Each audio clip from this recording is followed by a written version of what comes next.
انټرنیشنل لیول باندې تحقیقات وشي. د اقوام متحده اداره دې وکړي. دې کې ډېر لوی وزن دی چې کله په اسلام آباد کې او بیا په افغانستان کې واقع کېږي نو دوه ملکه شو. نو چې دوه ملکه شو نو تحقیقات چې یو ملک کوي نو د بل به پې شکي او چې بل کوي د بل به پې شکي. نو دا انټرنیشنل په دې پکار دی چې د دواړو ملکونو په اعتماد وي او د هغې شهید زوی د طاهر د زوی د هغه هم چې کوم دی نو اعتماد بحال کول غواړي او دا په داسې اداره باندې تحقیقات کول غواړي چې غل معلوم شي. دلته خو غل سینه روغ کړي تا ته پته نه لګي جنازه کوم دی ولاړي،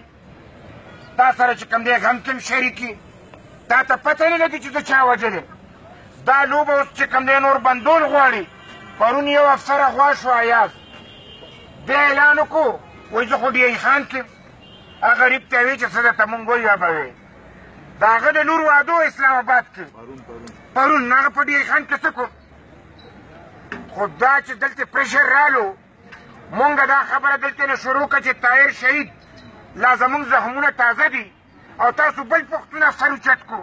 نو چې واویلا شروع شوه نو پرېخوا ورته وایي چې ورته وایي چې ما سره زما موبایل خراب و.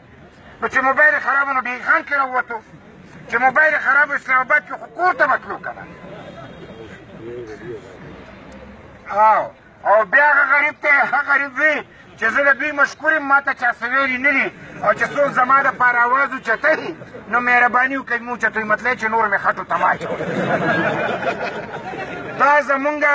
پوزیشن شو او دا زمونږ حیثیت شو. لہذا زه مختصرا چې په دې وخت باندې زمونږ مرکزي حکومت ناکام ځکه چې دا په وفاق کې واقع شوې ده. بیا پنجاب حکومت ناکام ځکه چې دی په جهلم او په دغې باندې بیا د یوی میاوالي په هغې راوستی پنجاب حکومت او بیا دا زمونږ چې په مونږ باندې مسلط دی دا د خیبر پښتونخوا حکومت دا درې واړه ذمهوار دي. دا درې واړه چې کوم دی په دې ځای کې زمونږ چیف جسټس سهار او ماښام وایي زه څو موټ الم. ته په څه څو موټ الې؟ دا چې دا دومره د اغوا دا کار کېږي او ته وایې دا حکومت نهله دی راګیرې که که نه ووایه تپوس وکړه دلته چې کوم دی نو اکشن واله. لہذا په دې بنیاد مونږ وایو چې زمونږ ریاست په دې کې ناکام شوی دی ځکه چې دا دومره چیک پوسټونه کراس کول او هغلته تلل او ګرانو ملګرو چې څنګه ایمل خان وایي دا علاقه خوست ته ځي نو خدای دې په نیکۍ کړه چې دی د میاوالی نه تلو بنو ته او د بند نه تلو بیا چې کوم دی په دغه بیلټ باندې نو خو خوست ته وتی دی نو څنګه ننګرهار کې راووتو او چې مړو نو بیا څنګه هلته لاړو. دا ټوله لکه پلان ډرامه ده پلان د دې جلړې معلومول غواړي او دا طاهر چې کوم دی دا پرېښن نه غواړي ځکه مونږ د نقیب الله شهید واقع چې شوه هغه په ځای پاتې شو ورپسې نورې واقعات وشوې. نن دا افسر زمونږ نه جدا شو او مونږ چې کوم دی صرف د مذمت تر حده خبرو کوو. مونږ حکومت ته وایو چې مذمته پورې نه ده که نن د دی لواحقین دا فیصله کوي چې مونږ د خپل ځان تپوس کوو میدان ته وځو او امین شل پارټي ورسره میدان ته وځي او نیغ په نیغه چې کوم دی د دې خبرې مونږ ځکه چې دا خبره اوس د ایسارېدو نه ده نو مرکزي حکومت ناکام زمونږ هغه بل شهریار دی که څه شی دی هغه پکې په عجیبه انداز کې وایي تحقیقات کول غواړي. چیرمین سینټ ورته وایي چې ستا محکمه ده وکړه که نه نو سر یې ټیټ کړو وایي ښه نو چې ده ته دا پته نشته چې دا به کوي څوک. او ګرانو ملګرو مرکزي حکومت ناکام صوبایي حکومت ناکام ایجنسۍ ناکام زمونږ سټیټ ناکام او بیا زه د افغانستان په حواله دوی یو خبره وکړه د افغانستان خو دومره وچې لاش خوراک و تاسو نه خو یې ژوندی بوتلو ولې هم چې کوم دی نو دا رایثار نه کړو او خو نرتوب وکړو چې که هغې خلکو مړ کړو نو لاش خوراک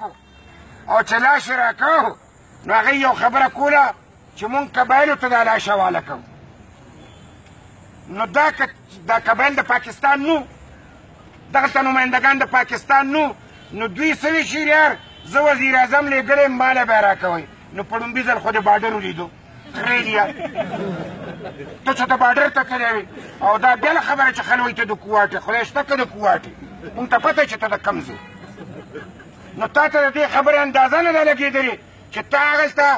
جنازه د دی په ولو ده او ته پې اټیک کې او ته جنه دا د افغانستان خلکو ته خول چې تا مونږ له رانه کړو نو مونږ دی نه په زور ویشتو نو تا ما نه خو شهید په زور ویشتو نو دا ژوندی دې رانه په زور نه ویشتې ژوندی چشتې که ته دومره نر وې نو تا به د طاهر حفاظت په اسلام آباد کې کړی تا به د طاهر حفاظت په پېښور کې کړی نو ته په جلال آباد مونږ ته بدمع شې لہذا عوامي نشل پارټي دلته باجي صاحب تاسو سره خبرې کوي مونږ د دوی په دې خبره غندنه کوو موجوده حکومت ناکام پالیسي ناکام مونږ یې حاسم نه منو او زمونږ وزیر اعظم 19 ورځې پس بیدار شو دی وزیر داخله په خپله دی عمران او دی 19 ورځې پس وایي تحقیقات کوم د څه کې چې 19 ورځې دلته وو تا نه کول چا درته وایي چې مه کوه هغه خلک بخې د چا په لاس کې هغه خلک بخې د چا نه یېرېدی هغه خلک بخې بس دی نورې ډرامې په دې ملک کې نه چلیږي او دا مشترکه ډرامه چې دی چلولې ده دا به هم ناکام کوو او نورې ډرامې به هم رایسارو لهذا موږ ټول پښتانه که هغه د هر یو سوچ او فکر سره تعلق لري موږ د دې خاوره باندې وینه بندول غواړو امن راوستل غواړو او د حالاتو مقابله نر په نره کول غواړو ډېره مننه او شکریه